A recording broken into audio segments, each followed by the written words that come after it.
வணக்கம் மக்களே, welcome to the metro show. இன்னைக்கு ஷோ நம்ம பார்க்க போறது ரைஃபிள் கிளப் அப்படின்ற மலையாள மூவியோட ரிவ்யூ. இந்த படம் பாத்தீங்கன்னா இந்த வீக்கெண்ட் தியேட்டர்ஸ்ல அவைலபிளா இருக்கு. இந்த படத்துல அனுராக் கஷ்யப், திலீஷ் போத்தன், அர்ச்சனா ராஜேந்திரன் அப்படின்னு சொல்லிட்டு ஒரு பெரிய பட்டாளமே நடிச்சிருக்கு.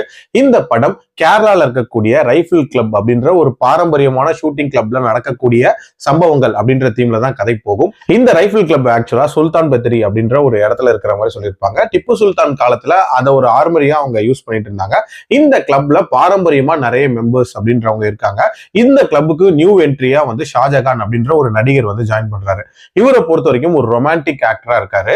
ஹண்டிங் ரிலேட்டடான ஒரு படம் நடிக்க போறாரு. சோ அதுக்காக மெத்தட் ஆக்டிங்காக இந்த ஒரு ஷூட்டிங் ரிலேட்டடான விஷயங்களை தெரிஞ்சுக்கலாம் அப்படின்றதுக்காக அதுல மெம்பரா ஜாயின் பண்றாரு.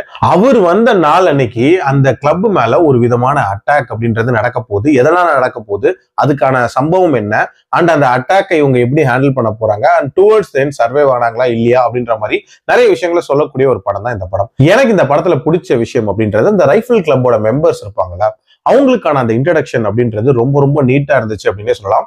இன்ஃபேக்ட் ஒருத்தரும் ஒரு மாதிரி வித்தியாசமான கேரக்டர்ஸா இருப்பாங்க.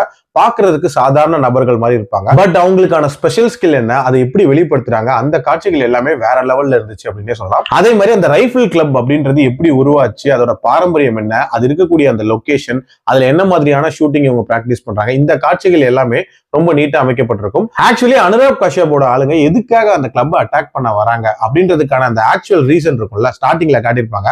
அந்த சீன்ஸ் அப்படின்றது எல்லாமே ரொம்ப ரொம்ப நீட்டா இருந்துச்சு. ஆல்சோ இதுல அந்த முக்கியமான கிளாஷ் டுவர்ட்ஸ் நடக்கும்ல, அதை காட்சிப்படுத்தின விதம் அப்படின்றதும் வேற லெவல்ல இருந்துச்சு அப்படின்னே சொல்லலாம். ரொம்ப இன்ட்ரெஸ்டிங்காவே நகர்ந்துச்சு.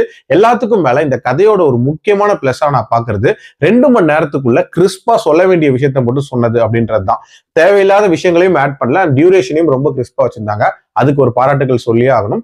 இந்த படத்துல எனக்கு பிரச்சனையா பட்ட ஒரே ஒரு விஷயம் என்ன தெரியுமா, அந்த கிளாஷ் அப்படின்றது இன்ட்ரெஸ்டிங்கா இருந்தாலும் அந்த ஆப்போனன்ட் பார்ட்டி இருக்காங்களா, அதாவது அனுராக் கஷ்யப்போட டீம், அதை இன்னும் கொஞ்சம் பவர்ஃபுல்லா டிசைன் பண்ணியிருந்திருக்கலாம் அப்படின்னு தான் தோணுச்சு.